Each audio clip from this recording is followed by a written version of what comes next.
ॐ विद्यायै नमः श्रीं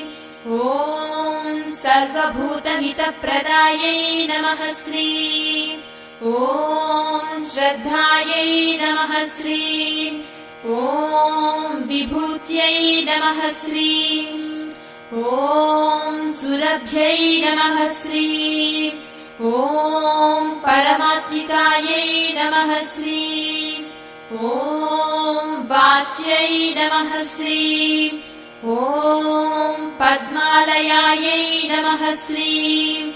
ॐ पद्मायै नमः श्रीं ॐ स्वाहायै नमः श्रीं ॐ स्वधायै नमः श्रीं ॐ सुधायै नमः श्रीं ॐ धन्यायै नमः